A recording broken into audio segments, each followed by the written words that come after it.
You guys know I am a huge advocate for using your freezer to preserve food and to make meals and to double things and freeze them, but there is such a thing as having your freezer too full. So when we get to the point where the freezer can no longer be stuffed with anything else, that means we need to use up some of what's in here. So let's go along together this week. We are going to cook only out of the freezer. All right, let's just start out by showing you a very real look at what is in here. I never did an actual freezer tour whenever we did the small living series, but I'll just give you a basic rundown. It's not perfect, but the basic rundown is we have bread and produce here. And then usually we have meat and ice packs here.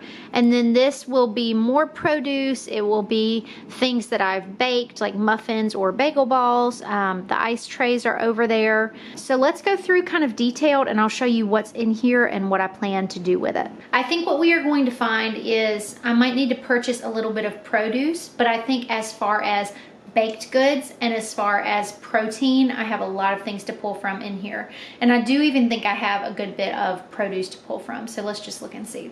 So anytime that I am doing a meal plan, whether it's all from the freezer like today, or whether it's from the fridge and the pantry, the first thing that I do is I always assess what ingredients I have.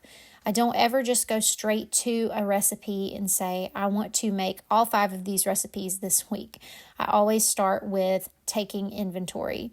So I'm taking one of those 2 packs of drumsticks that you saw and I'm putting them in the fridge so they can start to defrost. This is a bag of vegetable peels and you'll see how I use that. All of my chicken, like I'm showing you here, I usually like to bag up in individual bags and I freeze it. And I try to label it to tell me if it's diced or if it's butterflied, so that way I know what type of recipe to use it for. This particular bag I'm going to use in conjunction with this bag of corn, so I'll explain that to you later. This was some leftover ham from a meal that we had, and it's just diced. It's got some ice there on the top. And then I'm on a quest to really reduce my waste. So I'll explain a little bit more about that chicken trimmings bag later. I know it doesn't sound very appetizing, but there's a lot of good flavor there. And I really am just wanting to make sure that I'm a good steward of the things that we have in our house and to not waste them. These are crusts that I cut off of my kids' sandwiches. And once the bag gets full, we turn it into a French toast bake. So that's what that is. And then I have a couple of partially used bags of things here in the door. So there's a bag of cheese tortellini. There's a bag of vegetables that I had used for fried rice. And then I have just a random assortment of breakfast items that, there's a few banana muffins here, a few cornbread muffins there, a few protein pancakes. And as I am putting things back in the freezer, I'm really trying to keep things organized so I can get to them quickly and make those meals this week. All right, so here's what we ended up with. I have the makings here for butter chicken because I have that diced chicken. And then I have a package of naan that is partially used. Here I have the chicken trimmings and the peels that I'm going to use to make my chicken and dumplings. And then here I have the corn and the chicken that I'm going to use for my DIY Chipotle bowls. Up here I have what I'm going to use to make the French toast bake. I have these extra breakfast things that I'm going to be pulling from this week.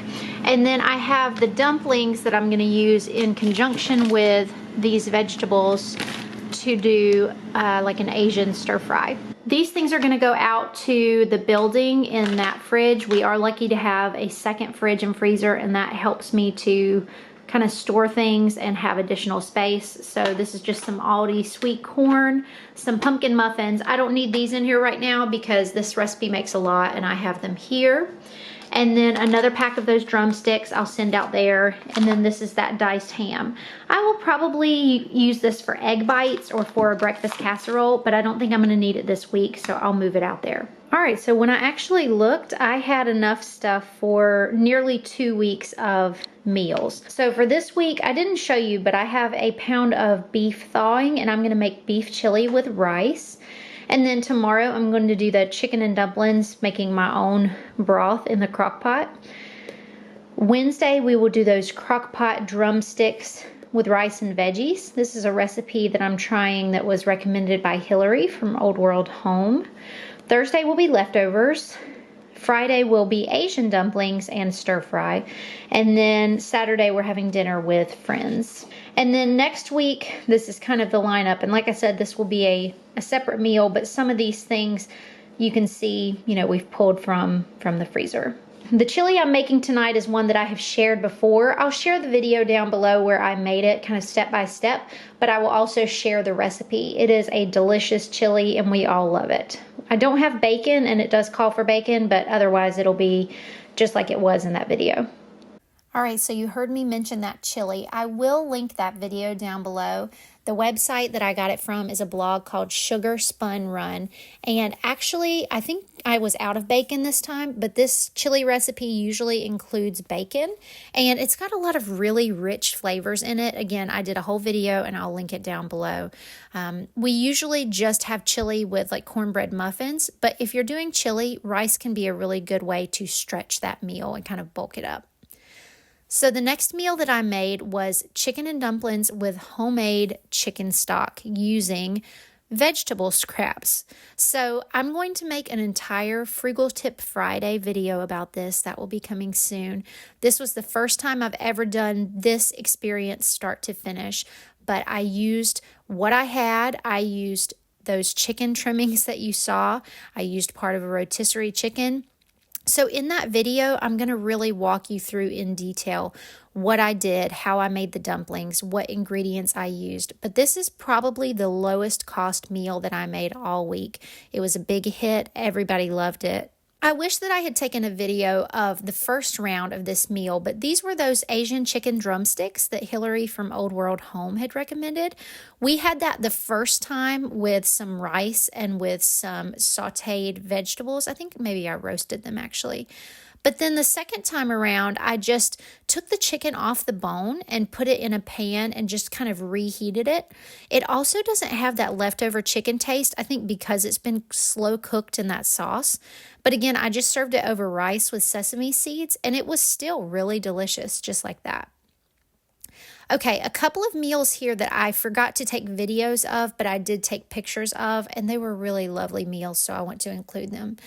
The first one is just those frozen pot stickers. No, they're not homemade, but I cooked them really well and just kind of seared them in a pan with a little bit of oil and then with some water to steam them. And then I served them just like our local Thai restaurant does, over a bed of lettuce with carrots. And then I made a little dipping sauce with soy sauce. Let's see, what's in that sauce? Soy sauce and a little bit of rice vinegar, water, and a little bit of sugar and a few drops of sesame oil. And it really does make such a delicious dipping sauce. I will put a screenshot of the recipe that I use here. I think it's originally off a bag of pot stickers from Trader Joe's. And then the last meal is one of my all-time favorites. This is cilantro lime chicken. I will link that down below. I make a corn salsa that is very similar to the corn salsa at Chipotle's. And then we also did a homemade guacamole. This is one of those meals that requires a lot of prep work, but then when it actually comes to the meal, really all you have to do is put some rice in the rice cooker and then cook your chicken. So I hope that you guys enjoyed this short little video of a couple of meals that we made through the week. And now our fridge is a little bit leaner and ready to be filled up again. Take care, you guys, and I'll talk to you soon.